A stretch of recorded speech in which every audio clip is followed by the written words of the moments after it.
Monday morning, June 2nd. Thanks for joining us on ARC Rochester. I'm Abby Fridman. And I'm Dan Schrack. We have count them, 2 hours to get through this morning. So let's run down what we have brewing for you this Monday. All right, so this morning we're getting some advice for those couples going through a so-called sleep divorce.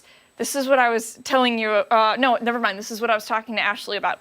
We're going to tell you more about this viral trend and how it's growing in popularity. That is coming up in this morning's Trending Now. And then with summer right around the corner, our registered dietitian and nutritionist is going to join us discussing hydrating foods for helping manage that summer heat. Do you have any guesses? I do. Me too. And then later, how do we manage our anger? We'll be sitting down with a children's book author to learn more about her book that teaches kids the importance of recognizing and managing anger. But before all of that, we do want to get a check of some of our top headlines. Stephanie Joseph now with your Monday morning news break. Good morning there, guys. We do begin with breaking news in Rochester that we've been following since last night. A 5-year-old boy falling into the Genesee River from the Andrew Street Bridge. First responders working into the night on Sunday to try to find him. Chris Lopez has been live all morning for us at the Andrew Street Bridge, and he has the latest on what we know about the search for this boy. Chris. Yeah, Steph, the bridge has been open since we got here. We arrived probably at about 4:45 this morning. We haven't seen any first responders either. Now, authorities tell us this happened yesterday at 4:40 p.m. here on the bridge. Police say the boy had been walking with his mom, who was pushing a stroller with another child in it. The boy got ahead of the mom, climbed up one of the railing, and then fell into the river. His mother ran alongside as best as she could to try and catch the boy. There's a lot of construction around here, so there was a lot of fences. She was not able to get to him. She lost sight of the boy. First responders were here, and it was full force. It was Rochester Police Department. It was the New York State Police Aviation Unit. Irondequoit Police was also here with a drone in the sky, and they were searching very late last night for this little boy.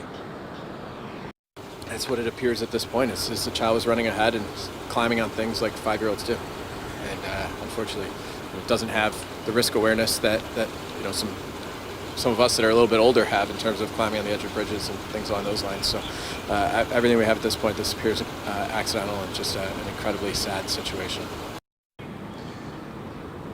Yeah, our nightside team, who was covering this late last night, reported seeing that drone in the sky until 10 o'clock p.m. They also saw scuba teams inside the river very late last night. And first responders or police are asking anyone with any information to please call 911. Steph, back to you. All right, Chris Lopez live out there for us with the very latest. We'll be sure to check back in with you later.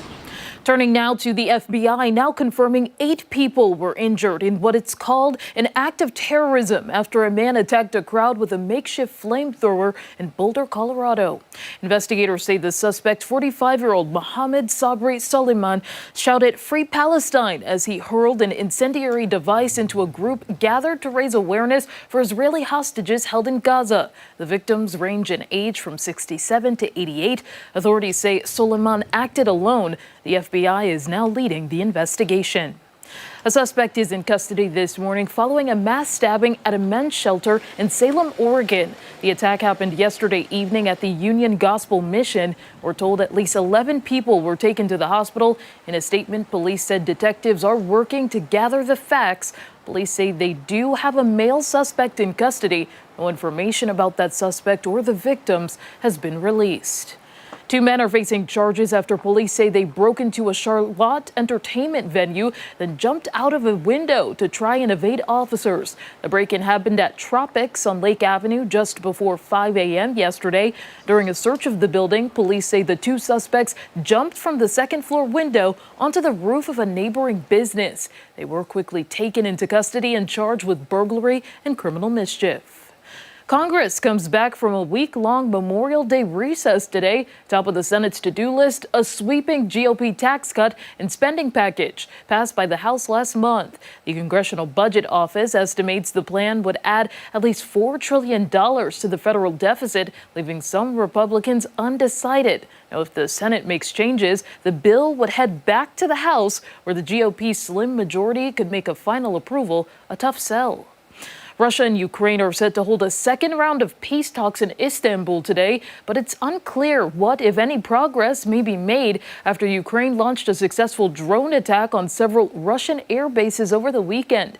The Ukrainians are calling it Operation Trojan Trucks, since the plan involved using trucks to smuggle drones deep into Russia and then launch them at Russian airfields. As far as the peace talks, Ukraine confirmed it is sending a delegation to Turkey, and Russia says it will do the same.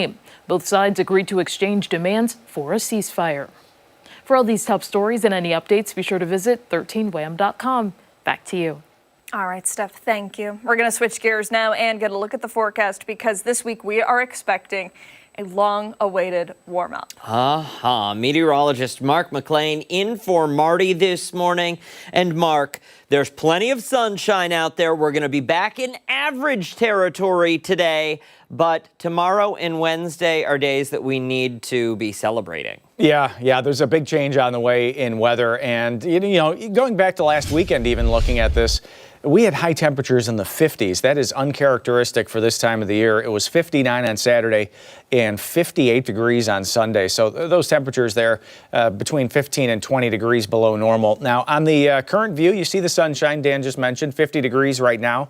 West-southwest breeze at 10 miles per hour. But the other part on here that you notice, we're talking about the AQI, the air quality index. That's at 24, and we're going to have more on that coming back up. Canadian wildfire smoke getting back in the air over western New York soon. But 66 degrees for lunch, 71 degrees at 4 o'clock this afternoon. That's seasonable for this time of the year. And our summer preview, as promised, Tuesday 83 degrees, Wednesday 88 degrees. Find out how long that little warm-up lasts coming up in just a few minutes. Listen, it better last a while. Months, I'm talking. Yeah, well, all summer. No more of this week by week stuff. If you went by the climate normals, they should be going up. Yes, everything should be trending in that direction. Well, with you, anything but normal, huh? Oh my gosh. All right, Mark, thank you. Time right now is 8:07. We still have so much to get to this morning on ARC Rochester. When we come back, some of the stories that have piqued our interest this Monday morning. And don't forget, you can watch us on the go wherever you are. ARC Rochester is streaming live right now on the 13 Wham YouTube channel, as well as foxrochester.com. Stick around, we're back on the other side of the break.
right, 8:10, time to go off the top now and take a look at some of the stories that have us interested today. I'm going to kick things off. So the last time I flew British Airways was like 2022, maybe 2023. I'm not 100% sure, but it was great. Friendly crew, decent food, and one of those smooth, quiet flights where you just wake up right in time for landing.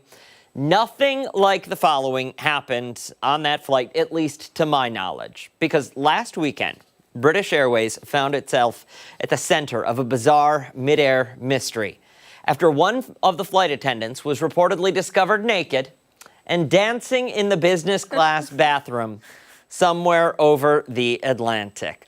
You heard all that right. This was Flight 286 from San Francisco to London on one of BA's super jumbo Airbus A380s. It's one of the world's largest passenger planes, more than 400 passengers.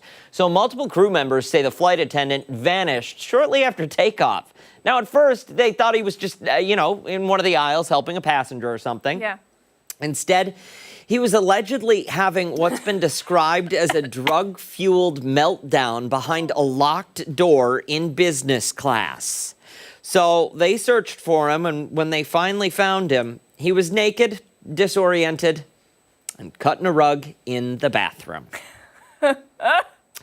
The crew, well, they got him out. They got him dressed in first-class pajamas, and they strapped him into a jump seat for the rest of the flight. Here's the wild part, though. This hasn't already gotten wild? Well, no, because the passengers didn't notice anything was wrong. There were no announcements, no drama, just one less person handing out tea and biscuits on this flight. Once they landed at Heathrow, though, that's where things changed because the welcome party was waiting. Police, medics, all meeting that plane. The flight attendant who was taken into custody, and he was later suspended. The airline confirmed there was a, quote, incident involving a crew member, but it's not offered further comment. You know the Brits, they're very reserved. Sure, yeah, very dignified. Demure. Yeah. I get it. Internationally, though, or internally, rather, sources say among the ranks, it's one of the strangest things they've ever seen on board one of their planes. And that's really saying something. Now, it's unclear whether any drugs were officially involved, but that's what all of the headlines are saying, and they've already made up their mind on that. Look, we've all had rough days at work. I mean, for us, Monday, Tuesday, Thursday, Wednesday. But most of us don't end up naked in the lab at 35,000 feet. Speak for yourself. I should note, if you are flying BA anytime soon, this is not a regular perk of business class. You might score an extra pillow, but not a floor show. Oh my gosh. I mean, crazy or crazy? All right, so I have a lot of questions here. Hit So, me. how did they just like unlock the bathroom? Is it like a bit? I've never been on a flight this big. I've never done anything like this. So, is it like a big bathroom? No, they're just like the normal normal bathroom-sized Okay. bathrooms, yes. So, first of all, is there room to dance in there? I mean, if he was in a first-class bathroom or in a business-class bathroom, there's typically, depending on the plane, there's a little bit more room than Was there there is in the. Maybe in his head. So, I can't imagine they were not when they're flying. okay. Like, you know how sometimes when you're boarding a plane, Yeah, sure. there is music playing? Yeah. Not when you fly, though. They cut that music off. So I just want to go back to your exact quote here. I just want to make sure I have it. Naked and dancing. Okay, that was that. What's being described as a drug-fueled meltdown. Mm-hmm. Naked, disoriented, and dancing. Mm-hmm. That's like it. That doesn't sound like a meltdown to me. When I think of meltdown, I think of like curled up in a ball crying. But like he's letting loose. But have you ever heard the song, and it's a bop, "It's My Party and I'll Cry If I Want to"? Sure. Like you can have both of those emotions at the same True. time. You know what? You're not wrong. You know? And listen, there are times you're struggling, you're trying to power through and bust the moves, but you just can't do it. You know? Wiping away tears. Just curious if like you have a second job that we don't know about. As a British Airways flight attendant. Suspended. So one of the, it's not a direct quote, and the article that I was reading at the time said that it wasn't a direct quote, but one of the other flight attendants on board said something to the effect of, wild that this happened. Also, one of the craziest ways to lose your job. Well, seriously. Because, yeah. Now, listen, I hope for this person's sake they get themselves the help they need. That really goes without saying. Yep. But at the same time, what a story. Yeah. And how does this go unnoticed? Are those business class seats that comfortable that people just, Headphones in, asleep, And you don't see them pulling the naked man out of the bathroom? Well, they brought him pajamas. Well, that's true, they did. Business first-class pajamas. First-class pajamas. Wow. They're soft. At least his last day of work was probably a little enjoyable. Yeah, I mean, Intern Abby, have we been banned on TikTok yet?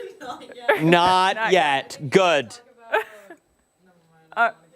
Okay, don't get us banned. All right. All right. We got to move on to Is your story going to get us banned? No, I mean, Okay. it's very different. All right, Okay. so this man from Alaska is calling himself the luckiest guy alive. After surviving for 3 hours, count them 1, 2, 3, 3 hours pinned in an icy creek by a 700-pound boulder. I know that you know this story because I was talking to producer Ashley about it. So he's pinned in this icy ravine, and he's face down the entire time. So this man, Kel Morris, and his wife were hiking near Godwin Glacier and went to a semi-isolated spot to avoid the Memorial Day crowds. The area consists of a rocky creek bed filled with large boulders deposited by the glacier over time. The terrain is rugged, unstable, it has a lot of loose rocks and steep embankments, making it potentially hazardous for hikers. Now, Morris noted he'd been cautious of the dangerous boulders, some of those weighing up to 1,000 pounds, but he encountered an area he couldn't pass, which led to this incident where the ground gave way beneath him. So, he's walking, he and his wife are hiking, and that is when the ground caved in and a wall of boulders came crashing down, one of them landing directly on his back, planting him face down in the water, completely crushed. Now, his wife is a retired state trooper, so she stayed calm. She managed to keep his head above that glacier runoff while he drifted in and out of consciousness. She tried for a half hour to get him out, but again, it's a 700-pound boulder. She couldn't do it alone. So this is also a very isolated area, so she had to hike to find a cell signal. That's when she finally got a hold of 911. Because she's a former state trooper and she's very savvy, she could give the exact coordinates of their location, and a nearby fire department heard the call while they were working at a local business not too far away. You see their helicopter right there. They deployed it when their all-terrain vehicle couldn't make it in. It took a massive group of people and 2 airbags that are typically used in car crashes to lift the boulder off of him. After all of this time, 3 hours, he finally gets out. He was hypothermic and severely hurt, but he is alive. And here's the completely unbelievable part. He spent 2 nights in the hospital and walked away with some minor injuries. Yeah. So you're wondering how it happened. The fire chief broke it all down and said that when Morris fell, there were rocks under and around him between his legs and his torso that basically caught the weight of the boulder. It created just enough space so that he wasn't completely flattened. If the boulder had landed flush against the flat ground with nothing to distribute the pressure, it likely would have crushed his spine and or his internal organs. He says it was God that was looking out for him, and he's incredibly grateful for his wife and first responders who helped free him. Going forward, the couple says they still plan on hitting the trails, but they'll probably stick to some more populated ones and maybe some safer ones as well. How incredible is that? The images that we're seeing it's unbelievable when you think about it. It really is. That is truly remarkable. Yeah, the fact that he was able to walk away. Yeah. 2 days later, just 2 days of recovery, and okay. Yeah. What would be going through your mind if you were the one trapped underneath? This is it. Yeah. This is it. What a way to go, right? What a way to go. Yeah, no, not like in a positive way, but Yeah, like I can't believe this is happening. yeah, I this way. can't. I'm not allowed to say what I would really be saying. Yeah. Because we're on TV. But yeah, what a way to go. Yeah. This is, not ideal. I do like though that here's what I'm thinking. He says he thanks God for this, and that he also thanks his wife. His wife is probably thinking, I need to be first on that list there, buddy. All right. Okay. I know, seriously. Gave the coordinates of where Yeah. they were. And That's like held remarkable. his head up the whole time Yeah. too, which, that must have been really scary. You don't know. Like, And tried to push the boulder. I know. Women, man. There's nothing they can't do. Nothing. Yeah.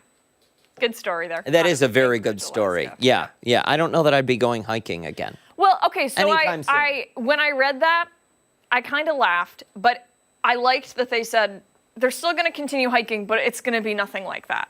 Yeah. There's a huge hiking community there in Alaska. And, Yeah. I think to say like, oh, we're never going to do it again would be like probably unreasonable. But, sometimes you see like similar stories of like daredevils and whatever that are like, oh yeah, I'm going to go right back Yeah. out and continue doing this. I like that he's like, I'm going to lay off. This is, Yeah. I think you stick to like paved paths in parks, and you're good. the track at the YMCA. Yeah. Yep. I'm gonna hike the track at the YMCA moving forward. That is a good story, though. Yeah, absolutely. Hey, stick around. We've got a lot more to come right here on ARC Rochester, including when we come back. It's this morning's weather trivia. Yeah, Mark will be here after the break.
Welcome back. Doom and Gloom McLean is here. Not that bad. No, it's not. It was just teasing. No, your personality is, though. We have weather trivia. You guys didn't even let me finish. A little bit of good news, though, with the forecast, which Yeah. is what we love to see. Yeah, a nice little warm up, right? I mean, it's been so cool, it's been so damp lately that a lot of folks are just looking for some dry time to get outside. But we have records for weather, and we've got some weather trivia. So let's talk about this for Rochester. The weather trivia for today. We have some of the oldest weather records in the U.S. Can you believe that? Yeah. This was one of the first 15 cities picked for weather records. So what year did record keeping start officially in Rochester? Was it 1901, 1840, 1872, or 1895? Boom. You've said Got it. I think I know. If you listen to some of the climate information that we talk about, sometimes we do mention this. There's also another start point for when it moved to a different location. So when it went to where it currently is. Yes. So Okay. there are a So we couple of we different- want the original. the original. Okay. Got it. All right. I feel pretty good too. All right, that answer comes up at 9 o'clock. We'll have that coming up for you shortly. But, weather-wise, we're talking about that nice little warm-up. May, very cool month, right? When you look at it, in fact, the entire second half, look at this bar chart. The entire second half of the month had temperatures that were below normal except for one day. And that one day had a temperature that was 1 degree above normal. So it was a chilly end. It was a wet end. We had more than 4 inches of rain officially for the month. Some areas had more than 5 inches of rain. So when you pack those two things together, kind of adds to the feeling that, it was a cool and wet month. But 50 degrees right now, the wind out of the west-southwest at 10. That's really going to boost the temperature for us as we go through the next couple of days. And, the other topic, you see the sunshine now. Remember this from 2 summers ago? Yeah. The AQI, the Air Quality Index, it's 25 right now, which is A-OK. That's right in the middle of good. But we will have some in the upper atmosphere, some smoke, and you can almost start to see it just to the west of the city. See that little haze that's moving in? It's not very thick at this point, so you may notice this late this afternoon, but a lot of this is going to be transported in as we go through Tuesday and Wednesday in the upper atmosphere as that flow around high pressure starts to bring that towards us. So there it is. The wildfire smoke kind of drifts in for Tuesday afternoon, Tuesday evening, and starts to pull out probably as a cold front goes through later on Thursday. So one thing that you'll see in the sky, that'll be interesting. The other thing is this cold front. This will change our weather later this week. So we get temps in the 80s for Tuesday, temps possibly even closer to 90 by Wednesday. But this rain and that cold front right there will change things by Thursday for us. But 66 at lunchtime, 71 degrees at 4 o'clock. That's seasonable for this time of the year, low to mid 70s. And the 7-day forecast, upper 80s. So it'll be the first time a lot of folks use AC for the season, right? Yeah. Delicious. Passing showers and thunder on Thursday with that front. Some occasional rain showers on Friday, mid 70s. That rain starts to fade on Saturday and seasonable into Sunday. What a way to kick off June. Yeah. Truly. And it's going to stick around. We get this little dip towards the end of the week, but it looks like temperatures start to go back up again towards the middle of the month. So it could be slightly above normal for the first half. I know it's like way, way, way too soon to tell, but do you have an idea of what kind of summer we're going to have? It's one thing, once the hurricane season starts, you can have a better idea of if you're going to have above normal temperatures for a long period of time. It's hard to wish for something like this because usually when the hurricane season gets active, the ridge of high pressure over the Atlantic that controls the flow of heat on the East Coast gets kind of amplified. It's more energy underneath it, so it kind of lifts it up, and that warms us up. So, when the hurricane season starts to fire up a little bit more, we start to see warmer than normal temperatures oftentimes on the East Coast, but we haven't seen any signs of that yet. So I would say something near normal if I had to take a stab right now. Okay. Yeah, and for the sake of people who experience those tropical storms, those hurricanes, I would say I'll take average for a summer. Absolutely. Yeah. Oh my gosh, I'll make that sacrifice. Yeah, I think the official forecast from NOAA was slightly above normal for activity this season, so we'll have to see how it plays out, but that's where they are now. Look at that. 17 days, 15 hours, 30 minutes, and 25 seconds. How do you like that? That's amazing. Yeah. Yes. How are we celebrating the first day of summer? What do you What are we do? doing? How do you want to celebrate? The summer solstice? Yeah. Did we look up what day of the week It's it a was? Saturday. It's a Saturday? Yeah. Okay, so we celebrate on a Friday, of course. Well, I mean, I celebrate privately, but how do you want to celebrate? What do you do? Dan's not coming to the toga party this year. Apparently not. Well, maybe you aren't invited. How about that? Oh. Didn't realize it was an invite-only I think, sit. yeah, well, of course. I think that just spending time outside is the way to do it, Yeah. Get some friends together, have some good food, maybe have like a little bonfire. I think you have to stay up as late as you can so that you can soak up all of the daylight, Yeah. Absolutely. All right. Sounds good. Thank you, McLean. Yep. All right, time right now is 8:30 on the dot. Don't go anywhere. We still have a lot to come on ARC Rochester. We're back right after this.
3 this morning here on ARC Rochester. Thanks so much for sticking with us. We are continuing to follow that breaking news out of the city. A 5-year-old boy falling into the Genesee River from the Andrews Street Bridge. First responders were working into the night to try and find him. Chris Lopez is live at the bridge this morning giving us an update. Chris, what can you tell us? Yeah, guys, last night there was a drone in the sky. There was a scuba team here combing through the river. First responders, now that included New York State, the aviation unit, that included Rochester Police Department. That drone was supplied by Irondequoit Police, so it was a really all hands on deck effort to find this little boy. It happened around 4:40 yesterday here on the bridge. Police say that the boy had been walking with his mom, who was pushing a stroller.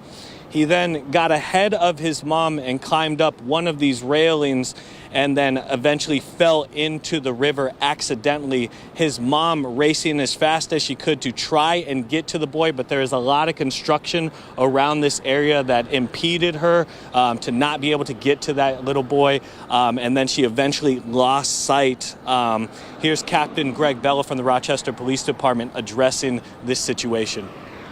If you look down there, there's some pretty high fencing because the construction site, the child was out in the water. There's no way that the mother could have safely rescued that child. There's absolutely no way. It's very dangerous the way the current runs and everything else through there. Now, we did just recently get an update from Captain Bello. He said that they have not yet located the child in the river and that they are going to resume looking for him this morning. We're going to try and keep you updated on that search throughout the morning, either here live or on 13wham.com. Guys, back to you. All right, Chris Lopez out there for us live this morning. Chris, we appreciate it. Thank you, sir. Stick around. We still have a lot more to come on ARC Rochester. And don't forget, you can watch us on the go wherever you are. We are streaming live right now on the 13wham YouTube channel and foxrochester.com.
8:38, welcome back. We're going to look at some stories that have people talking in this morning's Trending Now. And we're going to start things out with a spike in couples going through sleep divorces. I don't know anything about this. So here we go.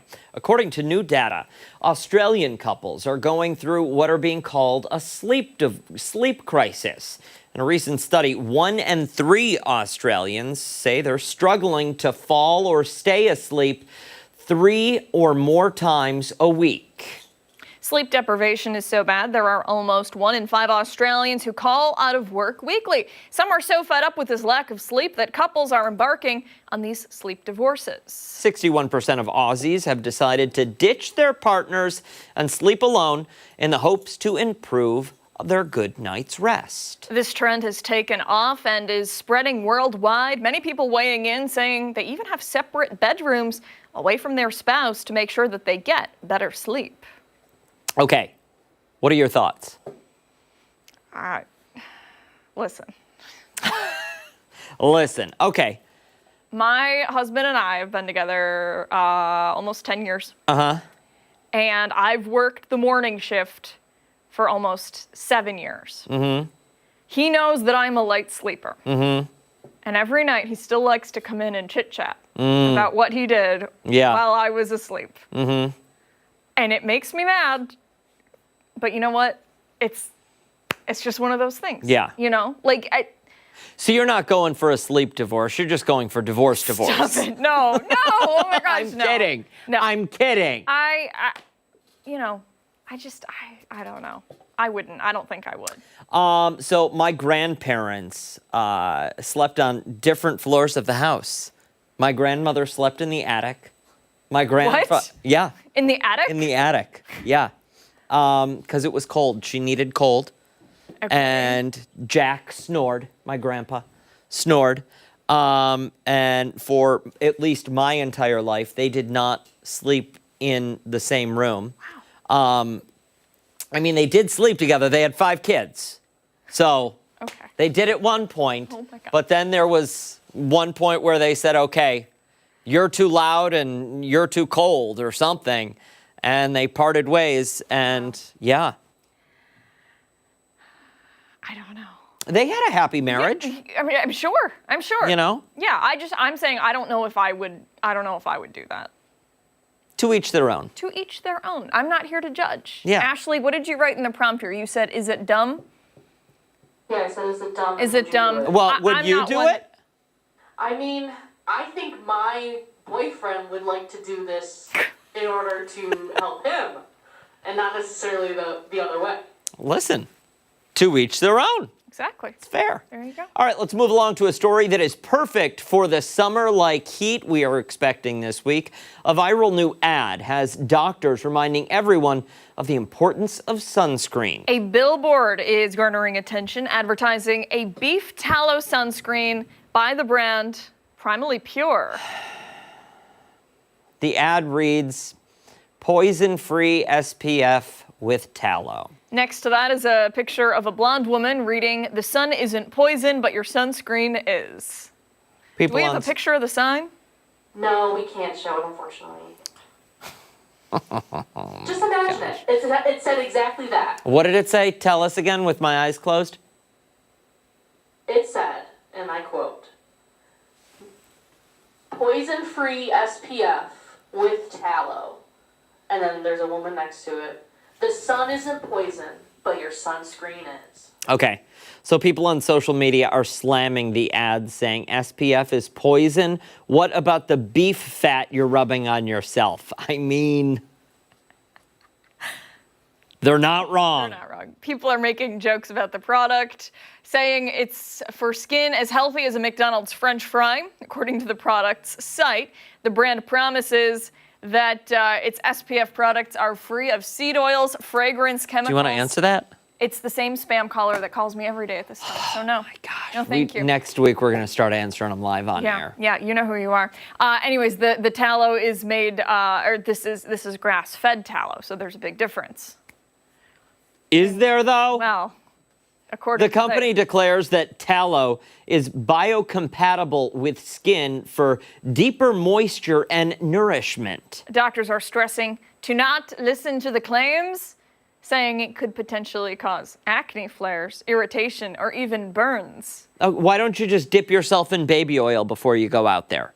I Come know on. some people that What do. are people doing? One expert even took to social media responding to the ad saying, the danger is not what's in your sunscreen, but the misinformation that's stopping you from using it. Just wear the damn sunscreen. When it comes to using tallow SPF, there is not enough data to provide or to prove its effectiveness. Yeah, I'll tell you right now, there's not enough data. Yeah, you already did. You just told us that. Well, yeah, why don't you just go get some 80-20 ground from Wegmans and roll around in that and then lay out in the sun? That's Are gross. people stupid? Clearly. Yes. My Dan, God. how many stories do we do every single week where we ask Ashley, that? is this one going to make me mad? We have one more story. Is it going to make me mad? No, it might make you a little terrified, though. Okay, go for it. All right. Our final story, a lot of buzz in Washington state over the weekend. A truck hauling an estimated 70,000 pounds of honeybee hives rolled over on Friday. Bees. Yes.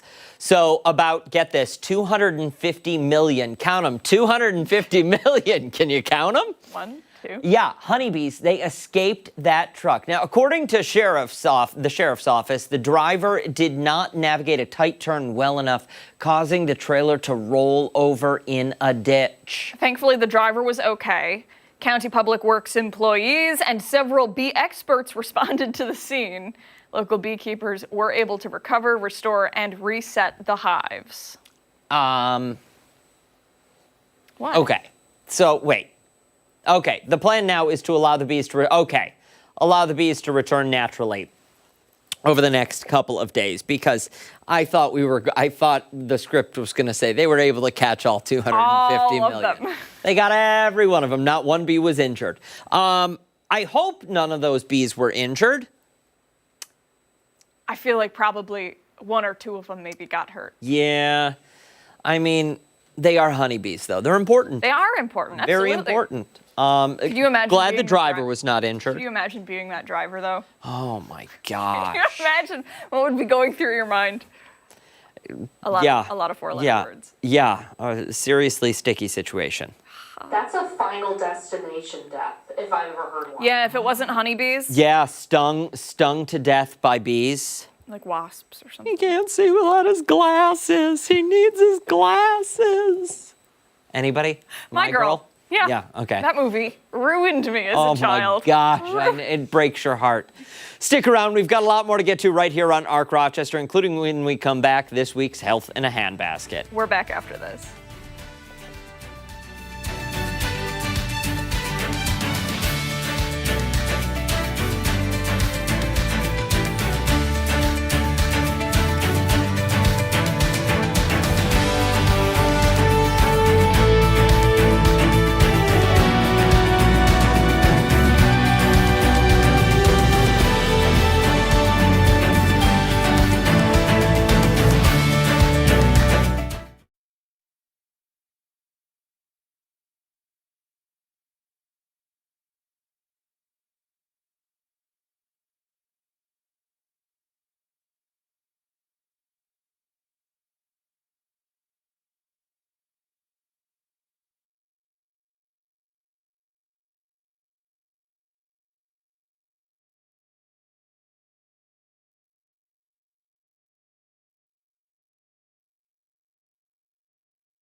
Summer is almost here, which means the temperatures, they are rising, and it's extremely important to keep your body hydrated. Yeah, for this morning's Health in a Handbasket, our registered dietitian and nutritionist, Jen Hafley, is here to talk about hydrating foods to keep us cool and refreshed. Jen, always great to see you, and always great to talk a little bit about fruits and vegetables. Yeah, I figured we would jump in and talk about some hydrating foods comparative to perhaps some liquids, because oftentimes people think, well, I have to only hydrate with water, or I'm not going to have an adequate amount of hydration, but we get a decent amount of water from food as well as from a variety of other non-produce foods. So thinking about soups, jello, ice cream, things like that. But I focused in on produce, especially as we're headed into more produce season.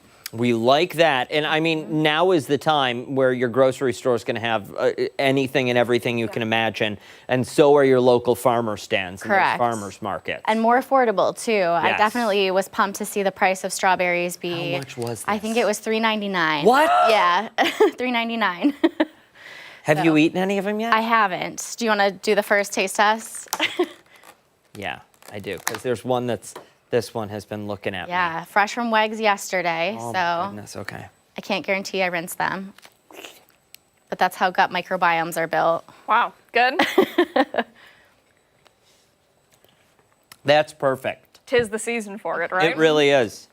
All right, so we've got that, and those can pretty much be incorporated into anything. One of my favorite ways to use them is like in salads. Correct. You yeah. know, I think, the more that you can incorporate into your meals, the better. Yeah, salads, smoothies. I'm trying to think. You even could go sweet for a sandwich. So thinking about peanut butter and jelly instead of jelly, you could add in some strawberries. Anything that kind of speaks to you. Or just take them right from the container and take eat them them like that. right from the Honestly, container.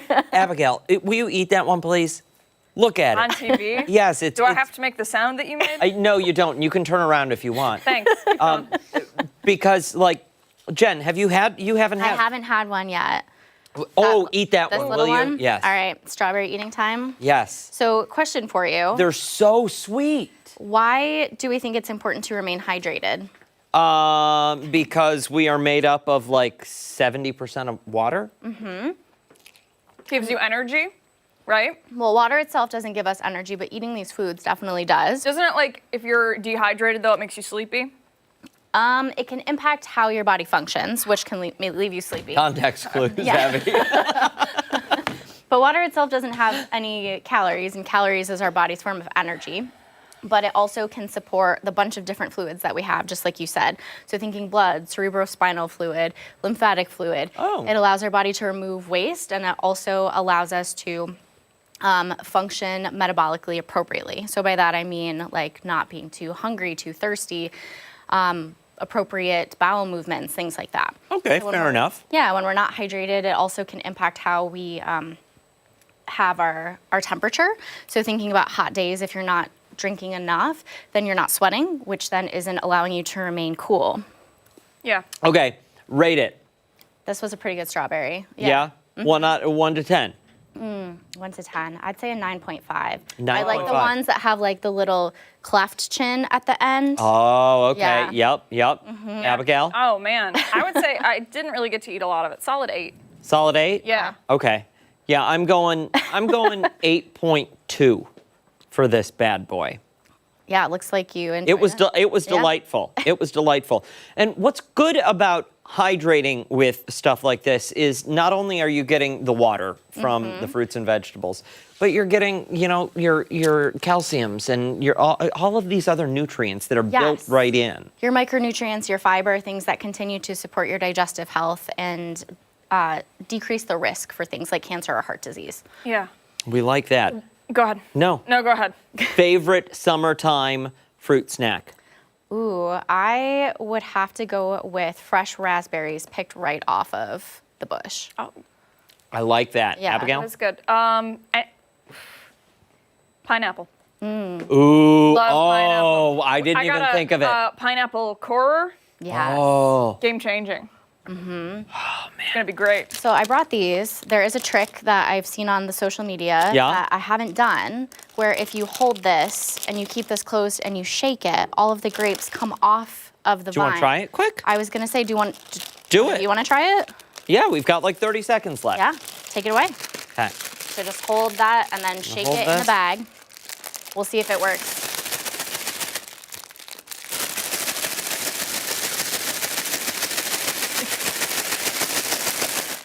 And look at all of those falling at the bottom I of mean, the bag. it definitely, We might need a bigger bag. we're making progress Yeah, here. I think if you were to go at it a little bit longer. Yes, and then the serrated holes there, not serrated holes, but just the perforated holes there. Great to rinse. Rinse it, and then you have your grapes ready to go. Beautiful. Good stuff. Jen Havely, hit them with the socials before we head off. It's rdnjen.com and Instagram at rdnjen. There you go. Do you freeze grapes? I have no idea what you Sorry. said. I know. Do you freeze grapes? Yeah. Oh, yeah, there you go. We're back on the other side of the break.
Much more to get to this morning on ARC Rochester as we continue into the 9 o'clock hour. Stephanie Joseph will be here breaking down some of our top political stories. Yeah, she joins us from the live desk now with a preview of what's coming up at 9. Hey, Steph.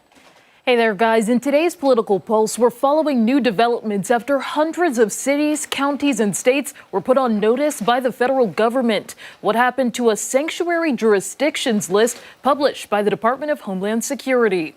And a shakeup in President Trump's cabinet, who was just pulled from consideration to lead NASA. Plus, Congress returns after a Memorial Day recess, how Trump's big, beautiful bill could fare in front of lawmakers.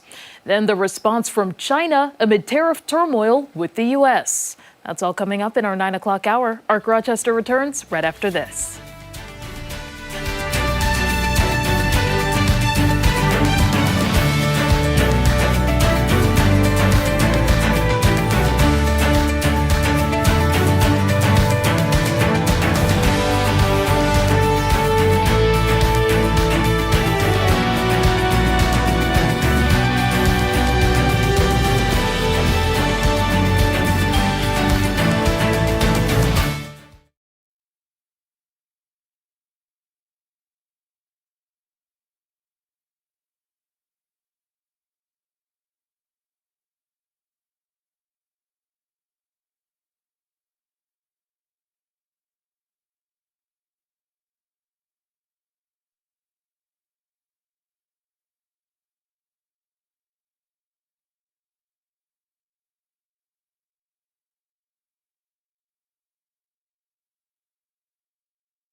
Monday morning, June 2nd. Thanks for sticking with us on ARC Rochester. I'm Abby Fridman. And I'm Dan Schrack. Meteorologist Mark McLean is back with us. He'll give us an update on that forecast in just a couple of minutes. But before that, we do want to turn to Stephanie Joseph at the live desk for more with your Monday morning news break. Hey there, guys. We do begin with an update on that breaking news that we've been following since last night. Rochester police tell us a search is resuming this morning for a 5-year-old boy who fell into the Genesee River from the Andrew Street Bridge. Now that's where we find our Chris Lopez live for us with the very latest. Chris. Yeah, Steph, we haven't really seen any first responders at all this morning here on the bridge. Now, we arrived here at about 4:45 this morning. The bridge is open for traffic. It was a bit of a different story last night, though. There was a drone in the sky. There was a scuba team also combing through the river here, searching for that 5-year-old little boy. Now, let me run through the timeline of the events for you. This happened at about 4:40 yesterday afternoon here on the bridge. Police say the boy had been walking with his mom, who was pushing a stroller with another child in it. The little boy, that 5-year-old who is missing right now, got ahead of his mom, climbed up one of these railings, and then fell accidentally into the river. His mom began attempting to try and rescue him by running alongside the river, but there is a lot of construction. There is a lot of fences here that impeded her from getting to her son. Here's Captain Greg Bello addressing this situation. That's what it appears at this point. It's just the child was running ahead and climbing on things like 5-year-olds do. And unfortunately, it doesn't have the risk awareness that some of us that are a little bit older have in terms of climbing on the edge of bridges and things along those lines. So everything we have at this point, this appears accidental and just an incredibly sad situation. And like I said, we've been here throughout the morning. We haven't seen any first responders in this immediate area, but that doesn't mean that they are not here. Over there is High Falls over my left shoulder, so they could be down in that area searching. They could be anywhere else but here, and we just haven't seen them. But we're going to keep you updated either live here or on 13wham.com as this news develops. Steph, back to you. All right, our Chris Lopez out there live for us. Our thanks to you. And turning now to the FBI, now confirming 8 people were injured in what it's calling an act of terrorism after a man attacked a crowd with a makeshift flamethrower in Boulder, Colorado. Investigators say the suspect, 45-year-old Mohammed Sabri Suleiman, shouted "Free Palestine" as he hurled an incendiary device into a group gathered to raise awareness for Israeli hostages held in Gaza. The victims range in age from 67 to 88. Authorities say Suleiman acted alone. The FBI is now leading that investigation. A suspect is in custody following a mass stabbing at a men's shelter in Salem, Oregon. The attack happened yesterday evening at the Union Gospel Mission. We're told at least 11 people were taken to the hospital. In a statement, police said detectives are working to gather the facts. Police say they do have a male suspect in custody. No information about that suspect or the victims has been released. 2 men are facing charges after police say they broke into a Charlotte entertainment venue, then jumped out of a window to try and evade officers. The break-in happened at Tropics on Lake Avenue just before 5 a.m. yesterday. During a search of the building, police say the 2 suspects jumped from the second-floor window onto the roof of a neighboring business. They were quickly taken into custody and charged with burglary and criminal mischief. Rite Aid is closing its remaining stores in the Rochester area as part of the company's second Chapter 11 bankruptcy. 4 locations on Titus Avenue, Buffalo Road, North Clinton Avenue, and North Goodman Street will shut down for good this Wednesday. The move means 45 workers will be permanently laid off. Customers tell us they're now trying to figure out where to go next. In a statement, Rite Aid says it's working to ensure a smooth transfer of prescriptions to other pharmacies. Poland has elected a new president with conservative candidate Karol Nawrocki declaring victory in a razor-thin runoff. He won just over 50% of the vote in a contest that's expected to shift the country in a more nationalist direction. Nawrocki is backed by Poland's former ruling party and by President Trump. His win deals a blow to the more liberal pro-European coalition currently in power and could lead to political gridlock over social policy and judicial reforms. Nawrocki takes office this August. And for all these top stories and any updates, be sure to visit 13wham.com. Back to you guys. All right, Steph, thanks. Let's turn to Mark McLean now for the answer to today's weather trivia. And we're also going to get a look at some of those summer-like temperatures, too. Yeah. It's a number, it's a year that I've probably talked about too much for you guys to not get this right. Right? On the weather trivia? I hope so. Yeah, What do you say? I think. Well, let's see it. Let's see the old trivia. Rochester has some of the oldest weather records in the U.S. What year did record keeping start in Rochester? Was it 1901, 1840, 1872, or 1895? What do you We've think? got responses. We do. Mary and Janet say D. Cheryl has B. Dennis, Pamela, and Adrian all said C. There's Georgina with C, Yvonne D, and Julie had A. Wow. We're all over That's the place. board. All over. Yeah. I believe the answer is C. That's what I also believe, too. Just And then I believe it was moved to the airport. And what year was that? That I don't. That's not the question, buddy. Okay. That'll be I'll tomorrow's question. I'll save that, right? I can save that one. But you're right, 1872. So President Grant, this goes back to February 9th, 1870. President Grant signed a joint resolution of Congress authorizing meteorological observations at military installations and other spots of interest in commerce at the time. What was it like for you when you heard that news? This is terrible.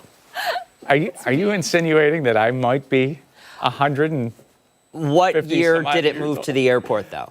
It was in the 1920s. Was it? Yeah, and there was another, and I think there was another subtle change in 39. Do you know where it was when it was initially? It was down in the city. It Yeah. was. Yeah, we actually have a weather diary. There's a green book. Dr. Paul Morose, who used to work here, he was an earth science teacher in Spencerport for years and retired. He wrote this whole diary. Got from early settlers. Went back through public records, and he has weather information in there going back to the 1830s. That's incredible. Which is pretty crazy. That's and some of the incredible. stuff in there is pretty wild.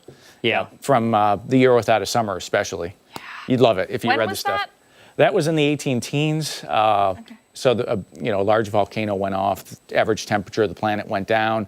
Had famine in Europe in some spots. That's a lot of the Irish population started coming over during that time. Okay. A lot of migration because of the lack of food and weather plays in. Weather plays into Sure. a lot of different things. Weather plays in for these two guys too. This is got to be one of the cutest photos that we have ever had. Look Sully, at that. Tired pups. Yeah, they are Sully and tuckered Milo. out. It almost looks AI. Yeah. They're so cute. Sully and Wow. Milo, Little ears. little guys. I want to know what game they were playing out there. Right, they're tired. They're tired pups. But for the walk today, tomorrow, and Wednesday, we're in pretty good shape, and we'll start to bring some of that rain back in Thursday, and maybe towel time for the little guys on Friday. We'll have to see how this plays out, how many showers and thunderstorms we get going later this week. But don't worry about that today. It's nothing but sunshine out there. The west wind at 13. The temperature's in the mid 50s right now with that sunshine. And this is one thing that we're going to follow the next couple of days. You remember 2 summers ago, we had air quality indexes that got into that very unhealthy range.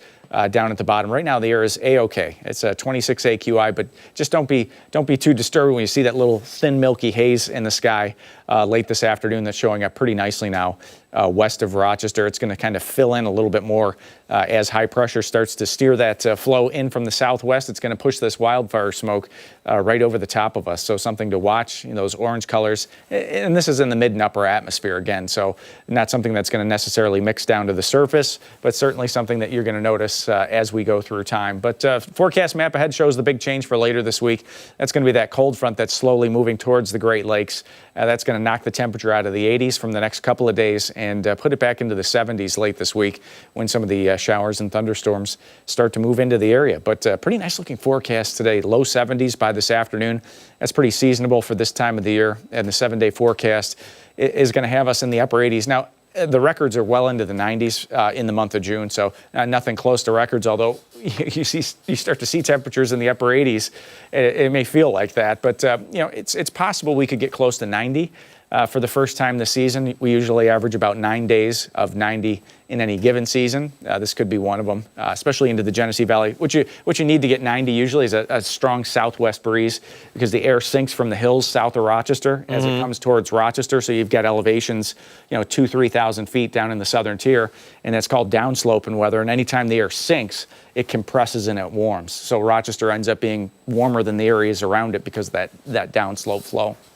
Yeah. You know what I like about it? We're going back to those little dogs because they were too cute. I'm over the weather talk. What I like about those little puppies, back. show them again. Yeah. They get so tuckered out so quickly because they've got these teeny little legs. There he is. Like they can only do so much to get them so far, and then all they want to do is, you see videos of them eating at the bowl and their eyes are closed and they fall asleep right in the food bowl. It's a hard life. I know, I love it. And they play so much, they get the zoomies and they start flying around. Rugs start flying, toys start flying. Indy's technically still a pup, but she's into the I destroy my toys phase now. Oh. Yeah, and she cannot stand squeakers. Like if a toy has a squeaker in it, the dog will find that spot and tear it open. Get this. We have to immediately take it away from her because she goes through it. I used to remove the squeakers from the dog toy because I can't stand the squeaker. I hate that noise. Yeah. Jaybird likes the crinkly toys. Oh yeah. Those are her favorite. She doesn't really care about the squeakers. Have you ever crinkly. given her just like an empty water bottle? No, I think she'd be scared of that. Oh, okay. It has to be soft, but it has to be crinkly. Okay. That's She's got fair. a bag That's of fair. Cheetos. Ooh. I love it. They have little faces, and they go inside the bag, and then she like rips them out, and they're all crinkly, and then we put them back in. It's love so that it. we use her brain too. Absolutely. Enrichment. Yeah, you have to get, there's a couple of brands out there that sell super tough toys. Oh, yeah? For dogs that are going through We'll that. have to do that because that it's phase. just stuffing all over the house. Oh, it's just, yeah. it's Don't- everywhere. Don't It's let her everywhere. eat the stuffing. No, it's 'cause that's yeah. not good for you. Yep. All Not right. great. Thank you, McLean, for joining us for our dog segment. Much more to get to this morning on ARC Rochester. When we come back, we're learning more about an award-winning author who's helping kids tackle some feelings in her new book. And don't forget, you can watch us on the go wherever you are. ARC Rochester is streaming live right now on the 13 WHAM YouTube channel and on foxrochester.com. Stick around. We're back on the other side of the break.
9:16 this morning. Thanks so much for sticking with us. Okay, feelings can be tough, especially for little kids. But one children's book author is helping families turn anger into understanding with a brand new book. This morning, we're learning more about Angry, That's Okay, a book on recognizing and managing anger. And we're going to learn about a special launch event happening this weekend at the Dansville Public Library. For more, we're joined now by author Sharmila Fassbender to talk all about it.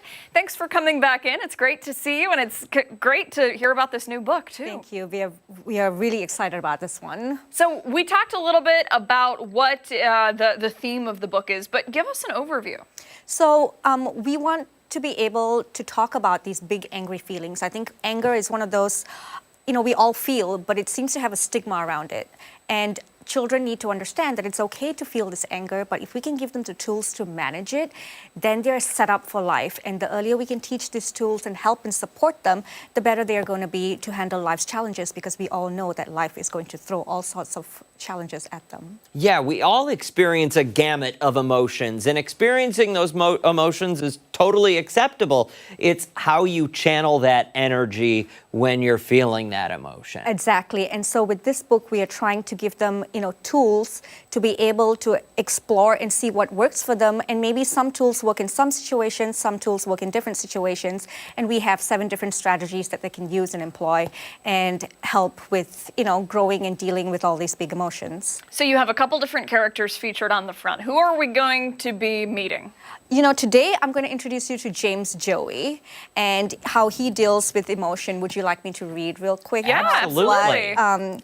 He goes through in our book. And so, they're off on a camping adventure, and the whole premise is that all these characters go through different things that make them angry. So I'm going to read a little bit about James Joey right here. So first things first, tent setup, the friends get to work to get theirs up. James Joey is confused. He knows not what to do. The rods don't match and nothing fits too. He tries real hard in all sorts of ways. He feels like he has been at it for days. His ears and head start to get hot. He screams out, "Ugh!" Calm he is not. My anger is natural. My anger is okay. I'll calm my body and then find a way. He closes his eyes and takes deep breaths. He feels his body start to relax. James Joey asks for a helping hand. He enjoys learning from his merry band. A tricky task becomes easy to address as asking for help eases the stress. I love it. I especially like the fact that you're teaching the kids. Yes. Yeah. Take that moment. Right. Take that moment. Before you move on in any way, shape, or form, just take that moment. Yes, and that's one of the key things we're also trying to teach parents as they read this is to pause before response. And this is something that I talk about when I give my lectures and speaking engagements, the pause before response, and these strategies will help with that too, just kind of getting used to that situation. I want to talk all about the book, but I also want to talk a little bit about the event that you're having at the Dansville Public Library. Give us the scoop. So we are launching the event as an in-person event at the Dansville Public Library. The book is available online for purchase as of today, but if you want to come join us at the library, there'll be interactive events. There's a song that we've come up with based on the book. It'll be a whole lot of fun. I love it. Where can people buy the book? So you can buy it on Amazon, Barnes & Nobles, anywhere books are sold online, or you can head to my website if you want a personalized copy with an autograph, and that's the way to do that too. Is there a good reading level? I would say this is great for 4 to 10, but honestly, I had teenagers come to me who read the pre-stuff and said they took something away from it too. So I don't know, if you're into picture books, I say it's good for adults, children alike. Very good. Thank you so much for coming in today to talk about this. And again, congratulations. Thank you. You were here back in November. For somebody interested in some of your other books, give us the information on that. Yes, so we had Fantastically Me that launched in July last year, which had the same characters but talked about self-belief and that growth mindset aspect of needing to be just like yourself, but also championing somebody else. And then we also have a board book which has the same characters, and that's great for 0 to 5, and that's about making someone new feel welcome and just being friends. I like it. Such good lessons to be teaching little ones. And that's when you have to give them that information. Yes. Because their little brains are like sponges, and that's when they soak it all up. Right, and we are all about that social emotional aspect of stuff. We want them to learn to manage the emotions and manage as opposed to learning the ABCs and the 1, 2, 3, that will come in time. But the emotional stuff, that's where they need most help with, and us as parents and caregivers can support that. Because they're going to, I'm sorry. No, go ahead. They're going to experience frustration. They're Yes. going to experience those emotions when they're trying to learn the ABCs. Right. So if they can understand that part of growth and learning, Yes. then I think it makes things so much easier. Absolutely, and you're setting them up for life too, with all the different things they're going to be experiencing, whether it's sports or academics or work in the future. It all boils down to having that strength and tools to deal with that. Excellent. Sharmila, thank you so much for your time today. We really appreciate it, and best of luck, too, with this event happening at the Dansville Public Library. We'll put all of your information over on foxrochester.com. 9:22, stick around. When ARC Rochester returns, Stephanie Joseph will be breaking down some of our top political headlines. The Political Pulse is coming up next.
It's time for a political pulse check here on ARC Rochester. We start with the disappearance of a list from the federal government targeting sanctuary jurisdictions.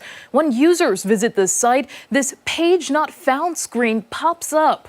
More than 500 places, including the city of Rochester, along with Monroe, Wayne, and Yates counties, were named. Another page on the DHS site shows a press release without the list. The states, cities, and counties were accused of obstructing the enforcement of federal immigration laws, thereby putting law enforcement in danger. The DHS called on those named to immediately review and revise their policies to align with federal immigration laws. The city of Rochester pushed back against the claim, saying it will continue to vigorously defend the legality of its sanctuary city policy. Last week, the Wayne County Sheriff said they do not defy the federal government. The only thing that we have said is that if they are in the area and they are looking for immediate assistance, that's a cry for help, and we will certainly show up. And then once we have the scene calm to render that assistance, then we'll reevaluate what we're doing there. And if it is strictly for immigration, well, that's a civil process. We're not going to get involved in that. Now, it's unclear why the list was taken down and what it means for those on it. Now to President Trump withdrawing his pick to lead NASA. Tech billionaire Jared Isaacman was in the running to head the agency.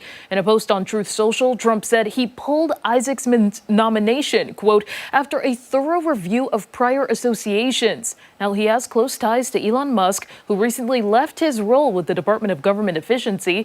Trump's announcement comes days before the Senate was going to vote on Isaacman's nomination. The space community seemed to welcome the choice as he had traveled to space twice. The White House's assistant press secretary said Saturday, quote, it's essential that the next leader of NASA is in complete alignment with President Trump's America First agenda. Trump says he will announce a new nominee soon. Congress returns from a brief recess. It comes as the Senate has to consider President Trump's One Big Beautiful Bill. Now, the legislation includes tax cuts, but trims federal support for food stamps and Medicaid. It narrowly passed in the House and is expected to face a challenge in the Senate. Some Democrats believe the bill will benefit billionaires at the expense of everyday Americans. The Congressional Budget Office says the bill would add $3.8 trillion to the debt. Mr. Speaker, if the big, beautiful bill does add to the debt, will President Trump own that? It's not going to add to the debt, but I can tell you that President Trump is laser focused on two primary things: delivering on his campaign promises and the America First agenda. The One Big Beautiful Bill is a big first step to provide relief for the American people, to give everybody more take-home pay, more money in their pocket, and to change the trajectory of the country. And finally, Trump says he wants the legislation to get through the Senate by July 4th.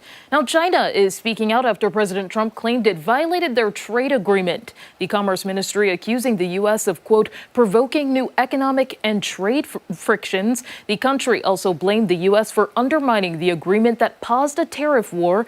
U.S. officials expected China to roll back restrictions on the exports of rare earth minerals, but that has reportedly not happened.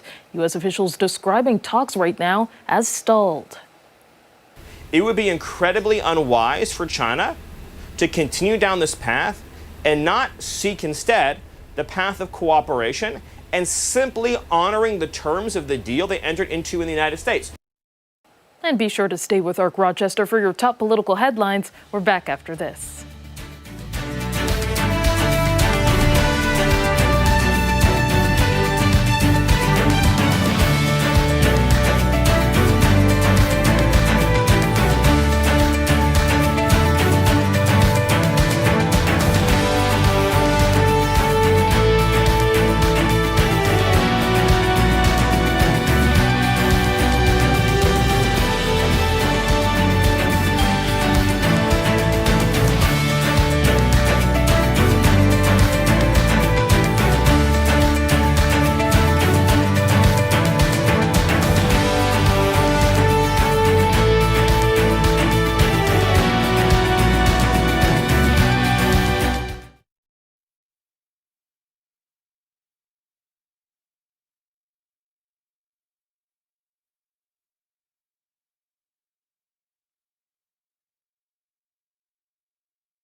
Thanks for sticking with us at 9:32 here on ARC Rochester. We're continuing to follow that breaking news of 5-year-old boy falling into the Genesee River from the Andrews Street Bridge. First responders working into the night to try and find him. Chris Lopez is live at the Andrews Street Bridge this morning with the latest update. Chris.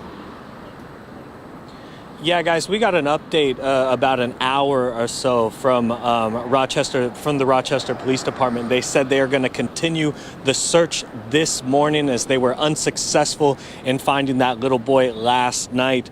Now, last night, there was a drone in the sky. There were scuba teams out in the river combing through this here, and it was a multi-team effort. There was Rochester Police Department. There was the New York State Aviation Unit. That drone was supplied by the Rondequoit Police Department. Now, I'm going to run through the timeline of the events for you. Authorities tell us this happened at about 4:40 yesterday afternoon here on the bridge. They say the boy had been walking with his mother, who was pushing a stroller with another child in it. That 5-year-old got ahead of his mom, climbed up one of this railing here, and then fell into the river accidentally. His mother was running alongside the river to try and get to the boy as best as she could, but there's a lot of construction around this area, and there are a lot of fences that impeded her her ability to get to that little boy. She eventually lost sight of that little boy, and here's Captain Greg Bello addressing this situation yesterday. If you look down there's some pretty high fencing because the construction site. The child was out in the water. There's no way that the mother could have safely rescued that child. There's absolutely no way. It's very dangerous the way the current runs and everything else through there. Now, we have not seen any first responders yet, but that's just in this immediate area. We're going to make our way down High Falls to see if they're in that area, but nonetheless, the search continues for this 5-year-old little boy, and authorities are asking anyone with any information to please call 911, and we will keep you updated on this story, either live in our noon and on our PM shows, as well as on 13wham.com. Guys, back to you. All right, Chris Lopez out there for us live all morning long. Thank you for your coverage, Chris. We appreciate it. Time right now is 9:35. Much more to get to this morning on ARC Rochester. Don't forget, you can take us on the go wherever you are. ARC Rochester is streaming live right now on the 13wham YouTube channel and foxrochester.com. Stick around. We're back on the other side of the break.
going behind the story right now on ARC Rochester, and we're going to turn to the horrific terror attack that took place yesterday in Boulder, Colorado. Yeah, at least 8 people are injured in what officials are calling an anti-Semitic and heinous act of terror when a man used a makeshift flamethrower to target a group of pro-Israel demonstrators. CNN's Reed Binion has more on the story.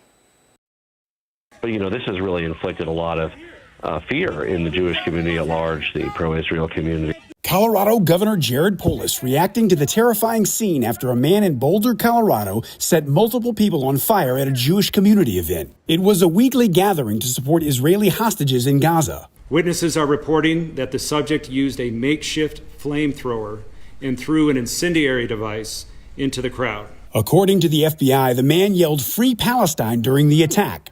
It is clear that this is a targeted act of violence, and the FBI is investigating this as an act of terrorism. The subject has been identified as Mohammed Sabri Solomon, and he's 45 years old. Witnesses described a chaotic scene as bystanders rushed in with water to help the victims and extinguish the flames. It was 2 older ladies, just kind of rolling around a little bit, and they had really bad burns all up on their legs. There was one woman, it was an elderly woman who had her hair charred. The man believed to be the suspect was still on the scene when police arrived. A suspect was pointed out to our officers on the scene. Our officers immediately encountered that suspect, who was taken into custody without incident. The suspect was injured. The suspect was taken to the hospital. I'm Reed Binion reporting.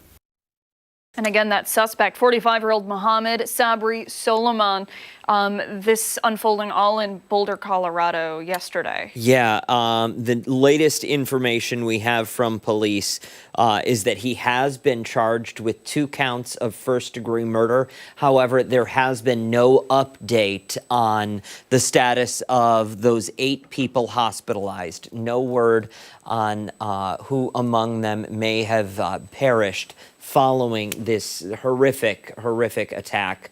And now the Department of Homeland Security out this morning saying that he was in the country illegally, applying for a B-2 visa, looking for to take shelter in the U.S.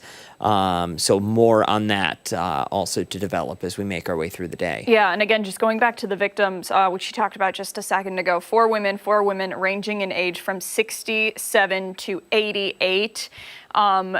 Hearing the eyewitness accounts is absolutely horrific. We've heard about people who have seen others with their hair on fire and have described their skin melting off of their body. And it's absolutely devastating that this all happened. And I'm sure we're going to learn a lot as we make our way through the day today. Like I said, all of this unfolded yesterday. Mm-hmm. Some leaders from the state of Colorado have already started weighing in. I imagine we'll hear more as we make our way through the day today. The chief of police, encouraging people to come together during the time.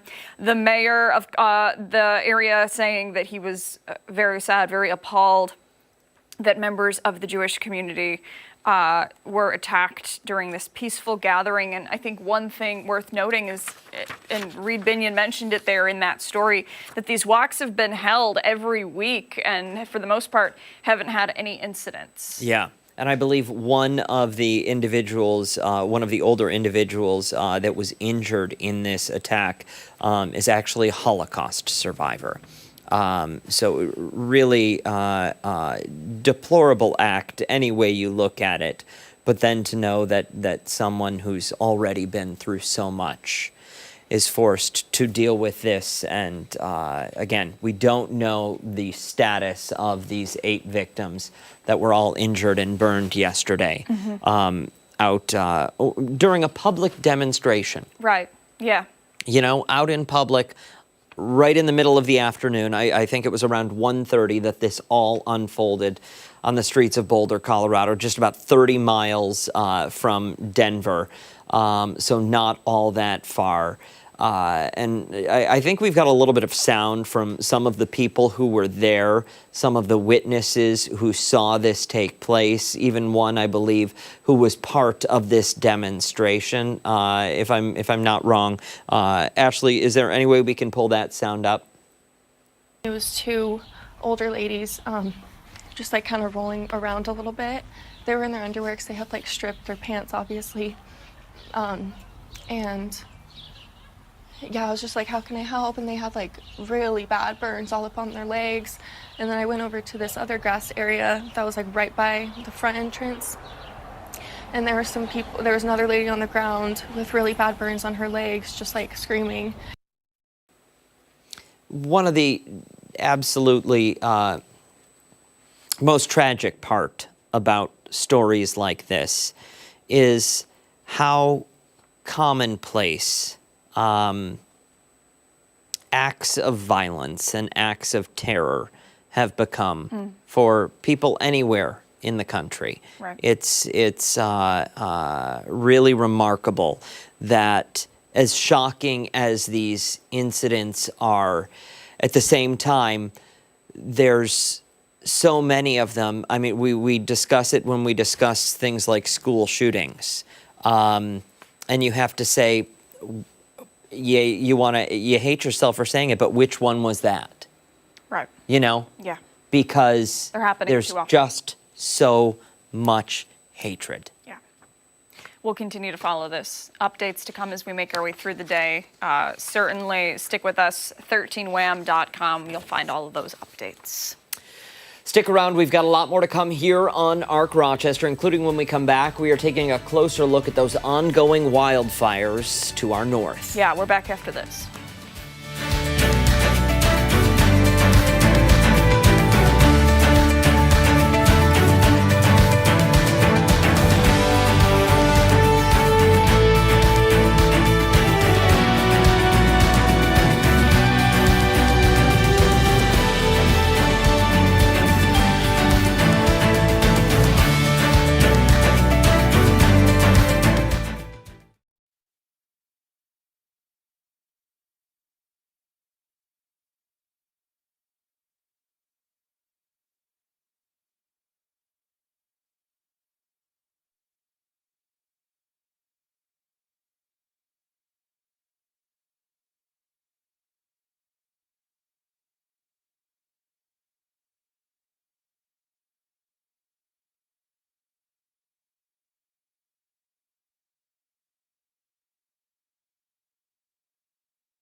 (9:48). Welcome back. Meteorologist Mark McLean is with us now. We're taking a look at those Canadian wildfires right now burning in 3 provinces. Yeah, over 25,000 residents have been evacuated. Dozens of wildfires are continuing to burn. Yeah, those wildfires are just 5 to 10 miles away from major oil refineries and wells to our north.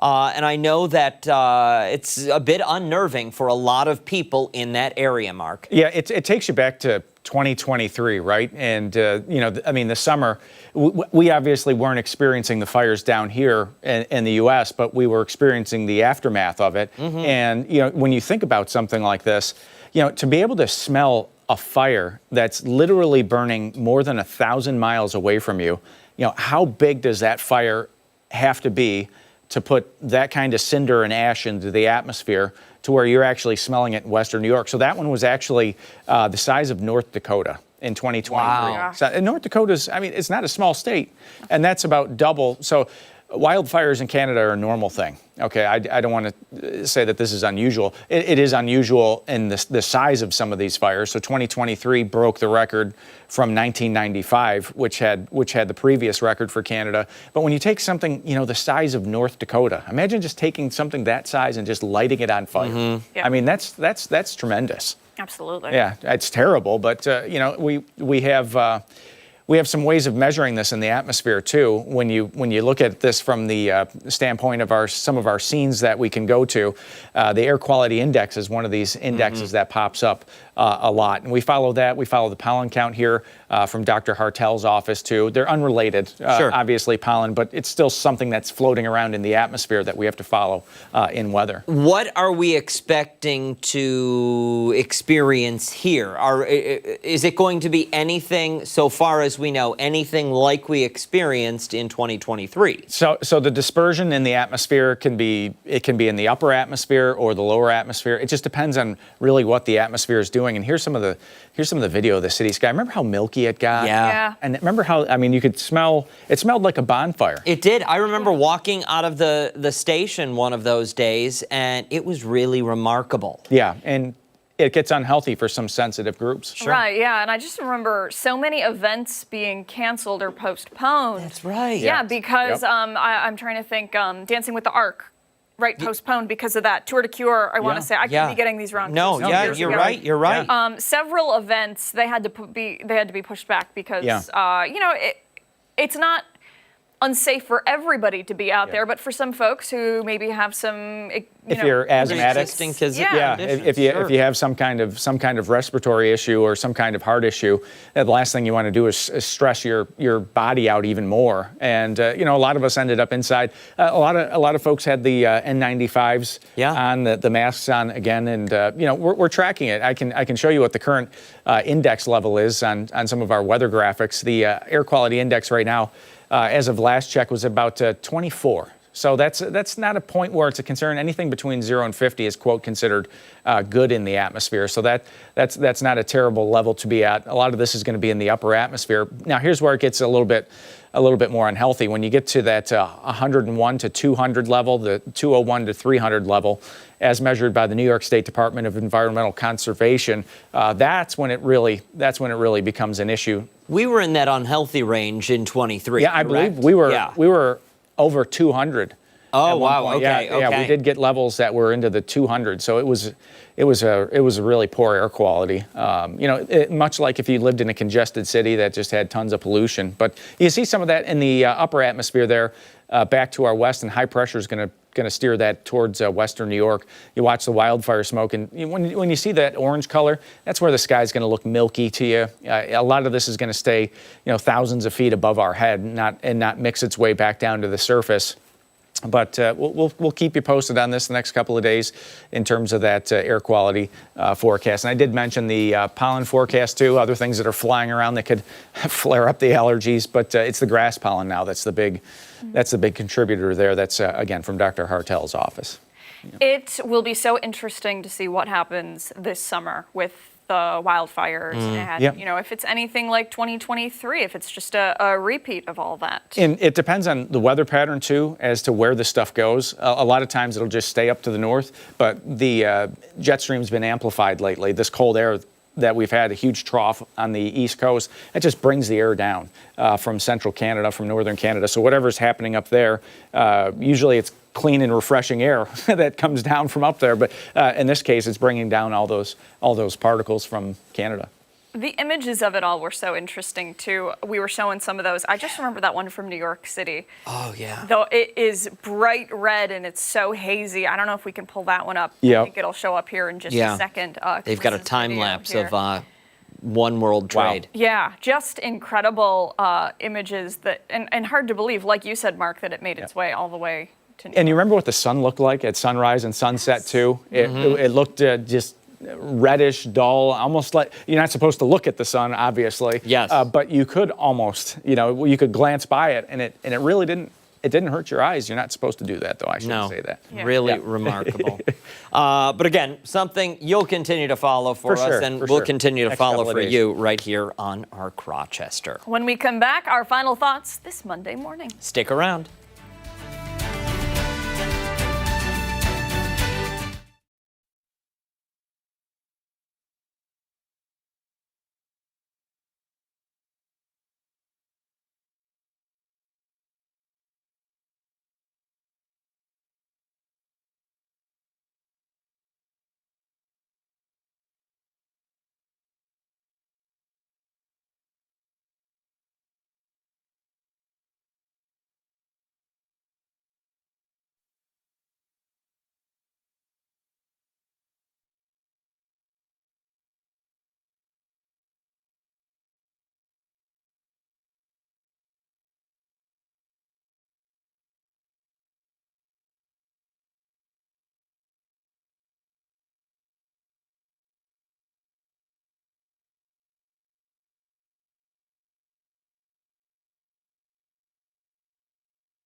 All right, time for our final thoughts this morning here on ARC Rochester. Abigail is hangry right now. You're not to tell the world. Well, to the point of eye twitch. Yeah, it is. Yes, I'm holding the chat, Chris. We're live on the TikTok right now as well. For anybody who wants to join in. Final thoughts today. Favorite parts of the show. Honestly, all of the stuff that Mark has talked about today, I found really interesting. I think the Canadian wildfires, it's so fascinating. Obviously horrific for those who are dealing with it, but one of those things that we don't really experience here, and we're fortunate enough not to. But whenever I see stories about it, you can't help but click on it and read it. So really interesting perspective coming from you. Yeah, hopefully, they gradually just get put down by a change in the weather patterns, stay away from infrastructure and people. Right. Obviously the concern is people and the animals out there, keeping them safe. Absolutely. Hey, that does it for us here on ARC Rochester. Make sure to wake up with us again tomorrow morning starting at 4:57. I know we're on TV then, but where? Believe it or not, it's where we work, 13 Wham ABC. You can join Steph and John Buenagurio there today for 13 Wham News at midday. We'll see you then. Bye.